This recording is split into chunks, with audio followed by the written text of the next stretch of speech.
Hey everyone, this is Caroline Farrell, and this is a webinar to talk about yoga theory with an eye towards using great yoga theory to find greater wellness. So many people come to yoga by way of the physical yoga practice, which we call asana. It is the third rung on the ladder of the 8 limbs of yoga.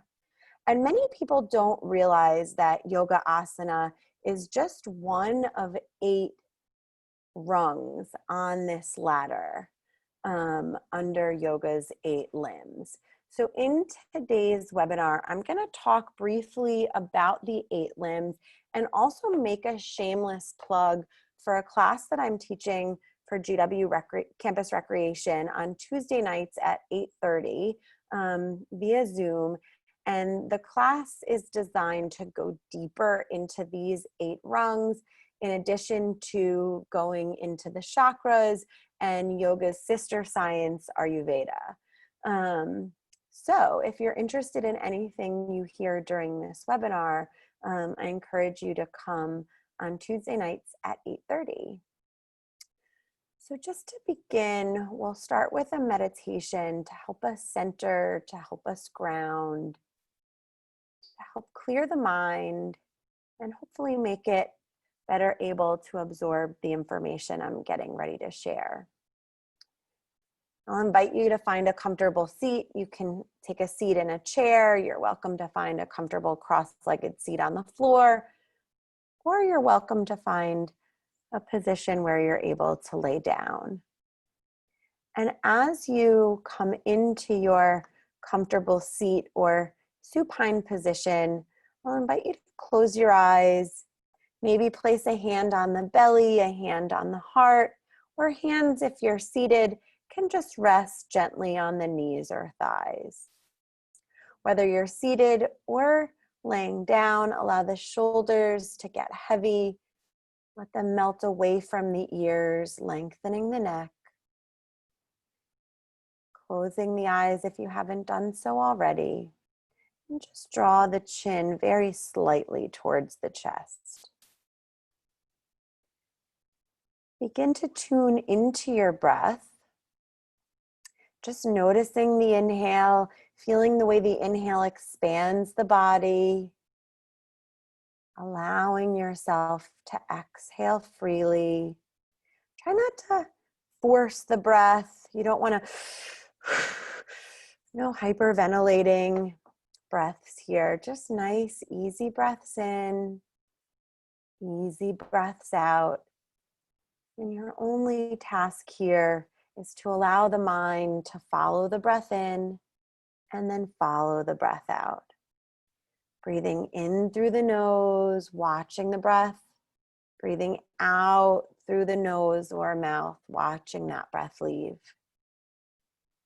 As you breathe, maybe you think about breathing into 4 different chambers of your upper body. Breathing into the low ribs in the front of the body, the low ribs in the back of the body, the chest, and the upper back body. Feeling that rib cage expand left to right, front to back. Feeling that whole upper torso expand. And then nice and easy, let that breath go. Starting to deepen the breath. Let's bring the breath all the way into the belly. Feel the belly rise. Then expand through the ribs. Opening up finally through the chest and upper back body. Letting go of the breath first from these upper chambers. Feeling the ribs come together. Noticing the belly just gently draw back towards the spine. Stay with your breath here. And I'll invite you to make your exhales last just a little bit longer than your inhales.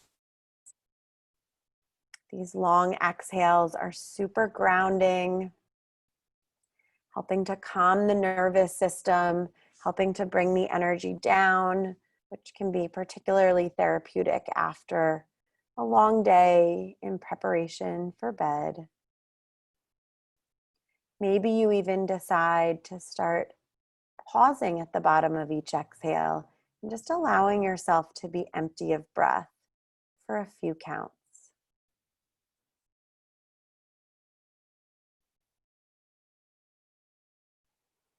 Staying with the breath here, keeping it easy. I'll invite you to bring your attention to the mind, maintaining the deep breaths, but just noticing, is the mind full of thoughts? Are they coming in one after the next? Is one thought turning to another thought? Maybe you notice your mind resembles a 6-lane highway at rush hour. Or maybe you notice the mind feels more like a quiet country road. Whatever you observe here, try not to judge. Find compassion for whatever's there. Just simply practice watching the mind as you stay attentive to the breath. And if you notice that you're getting caught up in thought, so for example, if you notice a thought come in and then spiral into another thought and then spiral into another thought, try to deepen your attention on the breath. Pretty soon you'll notice you're watching the breath with awareness of the mind, and you just notice one thought come in or two thoughts come in. As you notice the thoughts come in, try to just allow them to go as easily and as freely as they came in. And if you notice the thoughts popping in rapidly, or if you notice the thoughts spiraling from one to another, then I invite you to bring the attention back to the breath, deepen your attention on the breath until you notice another thought. Let that thought go. And at any time you notice that you've lost track of the breath and you've become caught up in the mind and the thoughts, just gently steer the attention back to the breath again. Breathing in through the nose, breathing out through the nose or mouth. Keeping the exhales longer than the inhales, maybe pausing at the bottom of each exhalation. Allow yourself to find ease in the breath and ease in the body here.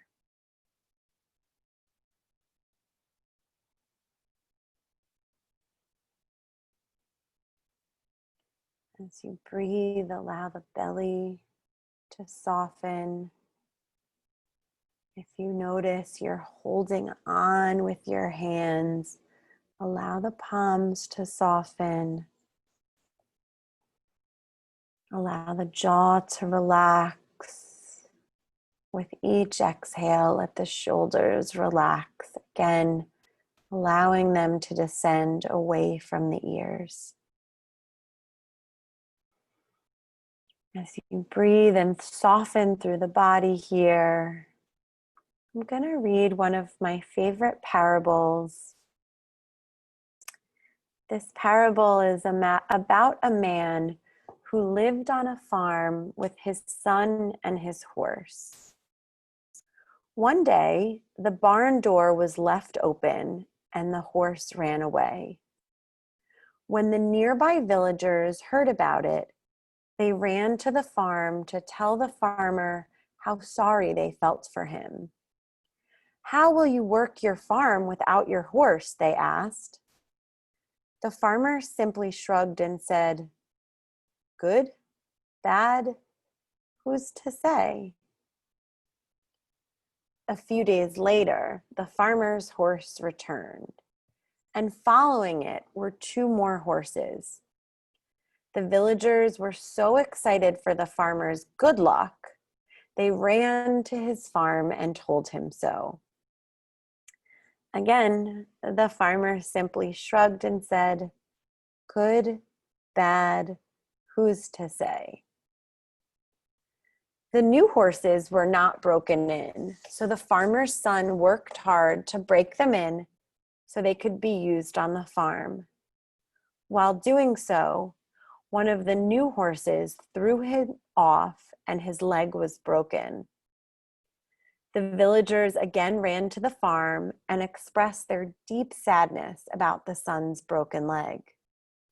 "Now your son can't help you on the farm," they said with their heads hung low in sorrow for his bad luck. The farmer simply shrugged, again saying, "Good, bad, who's to say?" As the son was healing from his broken leg, a war broke out in the countryside. All of the young men in the country were sent off to war. Sadly, many died or were seriously injured. However, since the farmer's son had broken his leg, he was not eligible to go fight in the war. Once again, the villagers showed up at the farm, telling the farmer how very lucky he was, how good his luck was that his son didn't have to go fight in the war. Once again, the farmer shrugged and stated, "Good, bad, who's to say?" Staying with the breath here, letting that story sink into the mind, noticing the breath, the body, keeping the eyes closed.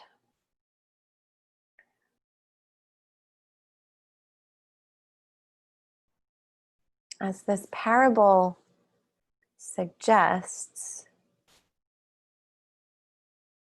it's best to just witness our life's events without too much judgment and with an abundance of compassion. This is how peace is found. If we observe the events of life without all the judgment, with maximum compassion, we can be involved in our life without getting involved in life's dramas. And this is thought to help us find peace, specifically inner peace. Keeping the eyes closed, I'm just going to read a short passage on the symptoms of inner peace. A symptom of inner peace is a tendency to think and act spontaneously rather than on fears based on past experiences. Inner peace gives us an unmistakable ability to enjoy each moment. We lose interest in judging other people. We lose interest in interrupting the actions of others.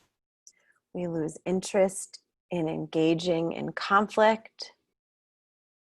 And we lose the ability to worry.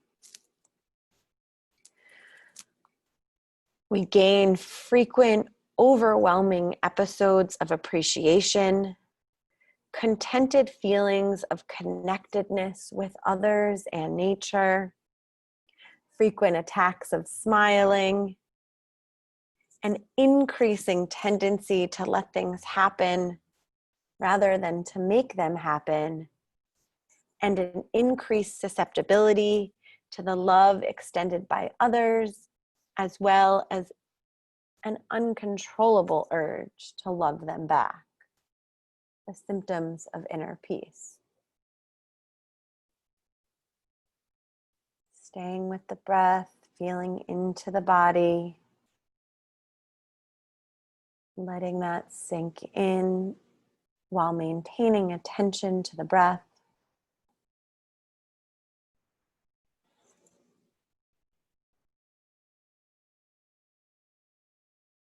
I'll close this meditation with a quote From the Gita, yoga is a journey of the self, through the self, to the self. Taking a deep breath in through the nose. Exhale that out through the mouth.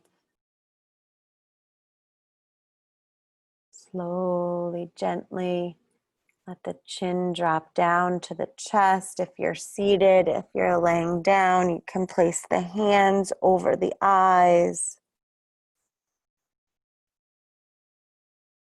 Slowly, gently begin to open the eyes and either remove the hands or lift the head up. For those of you who want to dig a little deeper into the history and philosophy of yoga, this webinar is for you, as is the class I'll be teaching on Tuesday nights at 8:30. As most of you likely know, yoga is an ancient system of purification that works from the outside in and is believed to bring us a more balanced state of physical, mental, and spiritual health. For me, adopting a more yogic lifestyle has helped me to truly know inner peace. And I read for you that sweet passage on the symptoms of inner peace. Most of the history of yoga, which dates back about 5,000 years, still remains a mystery to most. The practices from that time, though, likely bear little resemblance to what us Westerners call and consider yoga today. In about 500 BC, the sage Patanjali memorialized a yogic system made up of 8 major components, now commonly called yoga's 8 limbs. These 8 limbs of yoga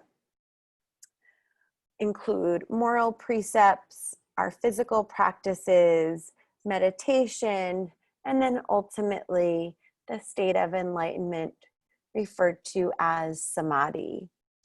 And I think that this system, these 8 limbs, offer so much wisdom for us as we think about how to live our lives, both to be better in alignment with each other, but also to be more in alignment with ourselves and with nature. If you take a yoga teacher training, you'll get these 8 limbs typically towards the beginning of the training. And it's just really interesting to hear about the 7 other limbs when all you've really experienced is the physical postures, again, called asana. So without any further ado, I'm going to dive into the 8 limbs of yoga. And I want to note that I'm going to very briefly touch on these limbs from the classical perspective, but then I'm going to also speak to how I've studied them most recently, and that's through the Rajanika Tantra perspective, which comes out of Southern India. I think that perspective, at least for me, and I offer it as a point of inquiry for you, offers a perspective that better aligns with modern life and better addresses the nuances of living in a society with other people in relationships, employer-employee relationships, significant other relationships, parent-child relationships. To me, it feels to be in greater alignment with our modern life as compared to when the more classical perspective was developed, when many yogis were living in caves, not cages, caves, away from what is normal in our modern society. I'll also just give a brief plug for an amazing book, Light on Life by B.K.S. Iyengar. Up until a handful of years ago, B.K.S. Iyengar was the oldest living guru, and he passed away, I believe, in 2014. And he was really well known for his book, Light on Yoga, which went into more technical details, including about the poses. I think that book was published in 1996. And then nearly 20 years later, right before the end of his life, he published Light on Life, where he talks a lot more, he reflects back on his life, which he lived for nearly 70 years through the 8 limbs of yoga. And he did that while married with a family, again, not away in a cave, removed from all the stimuli and challenges of modern life. So if you're interested in reading more, it reads like a story and provides so much information. It's not like a manual or a textbook, but you'll get a lot of the information that you would from a textbook. Again, I'm going to talk a little bit about the 8 limbs of yoga through the Rajanaka Tantra perspective, and just to give you a sense of what that is before really going into each limb. The classical yoga perspective talks about the one being God, and when I use the word God, it's certainly not from a religious or dogmatic perspective, but rather from the perspective, God is a metaphor of your understanding. So my intention is not to project on you, but rather to offer this metaphor as a place of inquiry for you. So in the classical yoga perspective, the one became many different gods, and our goal, or the goal from the classical perspective, is for a return to the one. The Tantric perspective, again, recognizes that the one became many, but the goal is not to return to the one, but rather to recognize and remember that the one is in everything, including, but maybe especially, in the things that challenge us. So again, using God as a metaphor for the God of your understanding, God is in the right and the wrong. Instead of renouncing worldly things and leaving the world, enlightenment is to be achieved in the world. And, I really view enlightenment, and I'll talk about that as we get closer to the end of the lecture, as compassion for all beings, compassion for self, compassion for all interactions, and the ability to recognize the one in all interactions, including in the challenging interactions, allowing us to find compassion for those challenging interactions. That is how we get to enlightenment from this tantric perspective. So again, as I go through, I will be using the word God. I will be, listing out several moral and ethical precepts. I want to note that you don't need to take on anything that I say as true. Rather, these are a collection of my understandings from my studies, and I'm offering them to you as a framework for inquiry and to provide an additional perspective. Again, I'm certainly not projecting, and don't expect that you take on anything I say as true, but rather listen to what I have to say, use what I have to say for your own inquiry. Take what resonates, leave what doesn't. So into each limb of yoga now. The first of the 8 limbs is or are the yamas. And the yamas, the direct translation for yama is to give a direction to. And we're really thinking about giving a direction to our energy, our behaviors, our life force energy. the yamas and then the second limb, the niyamas, are like a list of do's and don'ts. The yamas are a list generally of don't do's, and they generally pertain to how we use our energy outside of ourselves. The niyamas, and I'll get into them in a minute, are really a list of things to do, and the niyamas are about how we direct our energy with respect to ourselves. The yamas are ethical standards for interacting with the outside world, and they have a do unto others as you would do unto yourself sort of integrity. Before I go into the specific yamas, how to use the yamas for greater wellness. So I think that these ethical and moral precepts allow us to be more aware of how we're using our energy.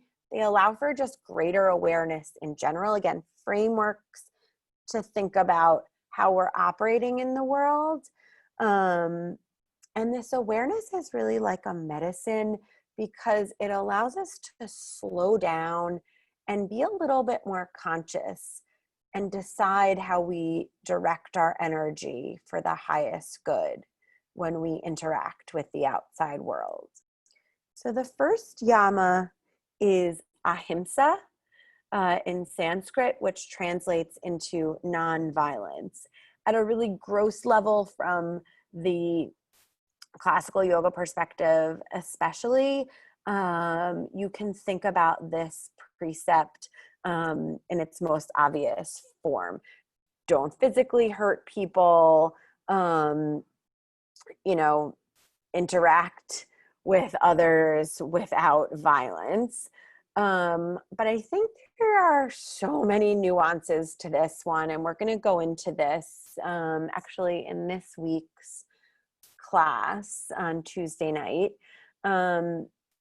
You can even think about, how you use your words and what you say, how you spend your money, what you eat, as contributing towards violence or not. And so, for example, being really rigid in your views and verbally attacking someone who has a different view from you, not engaging in conscious communication, generally just creates more separation among people. And so many of our, most significant conflicts in the world right now that have led to a lot of physical violence are a result of people holding on to viewpoints so rigidly, not being willing to hear other people, not being willing to engage in conscious communication with others. So even just how we anchor our viewpoints and how we interact with those who feel and think differently from us can be wrapped up into ahimsa. Some will suggest that this precept is or requires veganism. From the Tantric perspective, again, there is the God is in everything. That includes the plants. So, not all schools believe that you have to be vegan to be nonviolent. I think finding reverence, whether you're eating plants, whether you're eating animals, is a way to think about this precept without, condemning the eating of meat. But, if you were to Google Ahimsa, again, there are schools of thought, of yogic thought, that believe that eating animals is violent and in violation of this precept. But I think, you could say that even about the way that we farm land and cultivate crops. So from the Tantric perspective, again, seeing the God in everything, being reverent and mindful about how we consume and what we consume can be a way to live in alignment with the teachings of Ahimsa. The second yama is truthfulness. So much to say here. At a gross level, it's, communicating honestly, behaving honestly. Conscious communication comes in here. Sometimes there are people who are like, I'm just going to tell that person because someone needs to tell them. But if that comes from a really harmful place, then, being truthful can run you right into being violent. So, being mindfully truthful. Is it helpful? Is it nice? Does it contribute? When you communicate truthfully, are you communicating consciously? Are you communicating in a way that's nonviolent? A lot to unpack there. But again, at a gross level, Satya is the second yama, and it means truthfulness. The third is non-stealing. Of course, a lot to unpackage here. But come Tuesday night and we can talk about that. The next is Brahmacharya, and this is probably one of my most favorite yamas to think about because I think it can have such an effect on your day-to-day life. So Brahmacharya, from the classical perspective, is often tied to abstinence. From the tantric perspective, it's a little bit broader. We can think of it as it's an awareness of our energy output and conservation. And we generally, want to engage mindfully in our outer world so as not to deplete our energy. So an exercise in alignment with this yama is, if for a week or even a few days, you observed your activities, your interactions, how you spend your time, how you spend your energy, almost like keeping a food journal, but an activity journal. And you would note things like social media time, conversations with specific friends, reading, physical activity, eating, and jotting down how your energy feels after you've done those things. And, the longer you do this, the more reliable your data is. But you'll ultimately be able to make some conclusions about what depletes your energy and what gives you more energy. And then with that knowledge, you can be more mindful about how you use your energy, trying to minimize the things that deplete you, while maximizing the things that bring you life. And then aparigraha is the last of the yamas, and that is translates into non-coveting. So again, the yamas are about how we direct our energy to the external world, and they really take on this do unto others as you would do unto yourself integrity. Now, I'll say this a lot, but how you behave in the outside world, how you behave on the yoga mat, is usually a reflection of what's going on in your inner world. And that's why the niyamas are so important. And ultimately, as you refine your practices with the niyamas, the ability to, manage how you use your energy in the outside world should be reflective of that.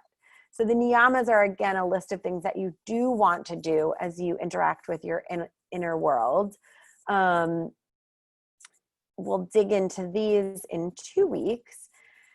I'm going to run through them quickly. Again, I'm going to give you a gross level listing of what they mean, and then in the coming weeks, we will dig in deeper.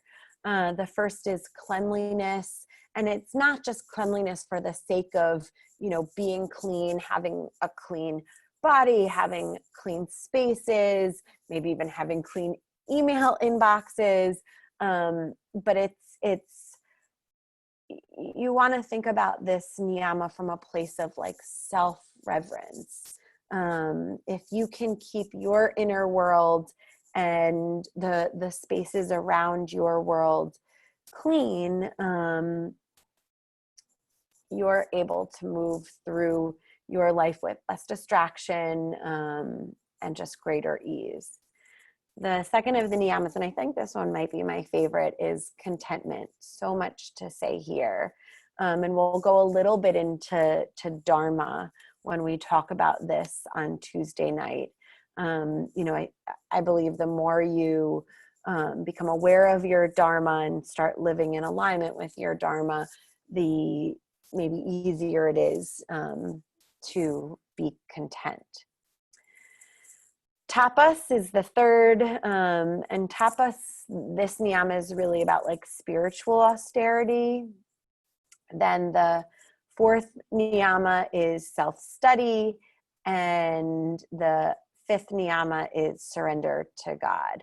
And I have to say, I think that the self-study niyama is probably a close second after contentment for me. It's in this self-inquiry work that we're able, again, to learn more about our Dharma, to learn more about how we're using our energy, both externally and internally, so we can make these mindful refinements, which will bring us to a place of inner peace. It will allow us to show up more peacefully in the world, and show up more compassionately in the world in a way that I truly believe decreases separation between people and ultimately will decrease conflict. And if we can, just be a small ripple, our ripples, can move who knows how far. So those are the yamas and niyamas. Again, giving a direction to our energy in our external world, giving a direction to our energy in our internal world. Now, all of this is theoretically to be embodied before we ever get to our yoga mat. The yoga mat is where we practice our asana. This is what most folks know as yoga. These are the postures or the physical practice. And asana, we practice asana because our body is our temple. It houses our spirit. Things happen on our gross level in our body before they can happen in a more subtle level to shape the various koshas of our body, our energy body as being an example. As Ken Dykewald, the author of Body Mind, suggests, our bodies are a walking autobiography of our life. Every mental and emotional experience we have is stored in our body. So if we want to reshape our mental and emotional bodies, we need to also reshape the physical body. As some of my teachers like to say, our issues are in our tissues. So we need to manipulate the tissues too, or they'll hold on to our past patterns that, we may be working in our all of our other health and wellness ventures to try to reshape. But if we don't address the issues in the tissues, we're not going to be totally liberated. So yes, the third limb of yoga is asana. And then the next limb is pranayama, which most folks think of as control over the breath or giving a direction to the breath. This is the breath work. After pranayama, and I'll just say one thing about pranayama. So prana translates into our life force, and yama means to give a direction to. The prana, our life force energy, rides on our breath. So as we give a direction to our breath, we're giving a direction to our life force energy. After pranayama is pratyahara. In the classical perspective, this is thought of as the withdrawal of the senses. The Tantric perspective would say this is more a transcendence of the senses. I'm going to say that again because I just rushed through that. A transcendence of the senses. So we're aware of the outside world. We're just not bringing it inside. It's an internal turning of our attention where we're not pointing and getting caught up in everything that's happening around us. So it's like when we turn into the breath, as we did at the beginning, and we're not paying attention to every sound or even thought that's coming into the mind. We're turning inward. Once you have achieved pratyahara, then you move into dharana, which is like a concentration meditation. So after you've moved past all the distractions, and in dharana, you're focused on a single point. So that would be when we focus on the breath as an example. Or if you do a mantra meditation, you're concentrating on that mantra. One of my teachers says dharana is where we talk to God. This is like prayer. You know, your meditation is concentrated on the prayer. And then the seventh limb of yoga is dhyana. And my teacher who says dharana is where you pray. In dhyana, that's where God talks back to you. So dhyana is an uninterrupted flow of concentration. It's a state of meditation without the concentration on something else. It's where we listen. Again, dharana, that's where you say your mantra, or if you have a prayer, you say your prayer. And then in dhyana, that's where we listen. That's where our insights pop up.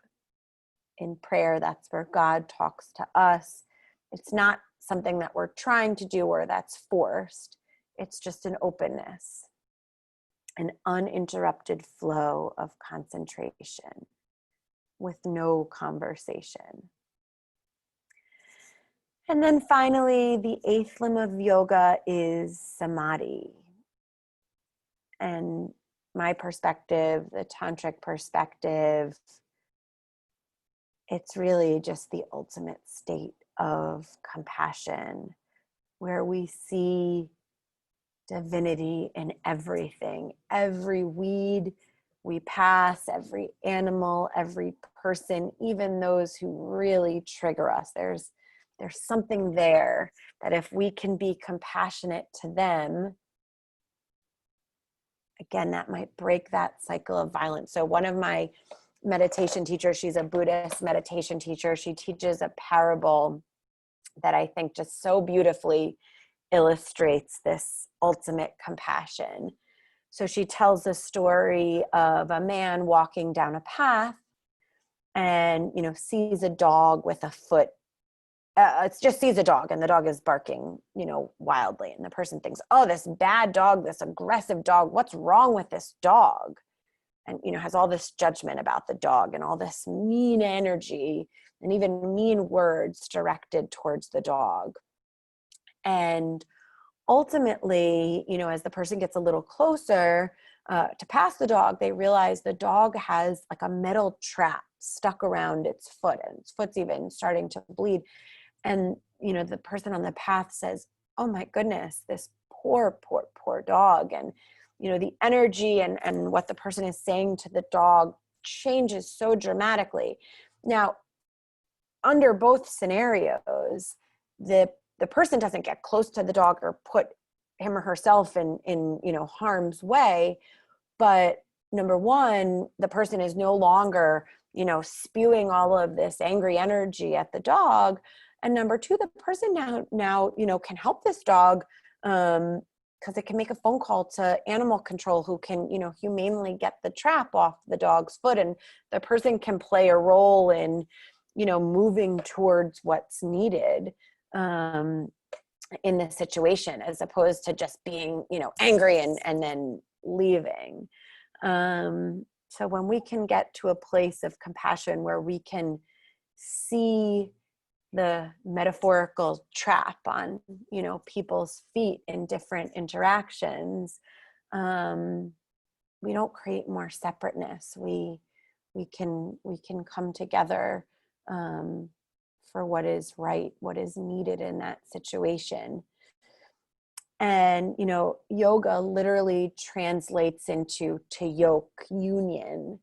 And I think that, following these 8 limbs with this spirit of compassion underlying all of the limbs, with the goal of getting to, ultimate compassion for all beings, the unity, the union that is so badly needed in our world, not only will bring us inner peace, but, will allow us to achieve greater peace in the world. And with our inner peace, we can be well. And with peace in society, we all can be well. So that is my brief, but not so brief, but really just the tip of the iceberg discussion on the 8 limbs of yoga. If you are interested in learning more, please join me Tuesday evenings via the Campus Rex Zoom. 8:30 Tuesday evenings. We'll do meditations, we'll do some breath work, and I promise to always leave you, at a very relaxed state, so you can sort of just float into your evening routine and off to bed, should you wish, right after. Thank you all for joining me. My name is Caroline, and I look forward to seeing you on Tuesdays. Namaste.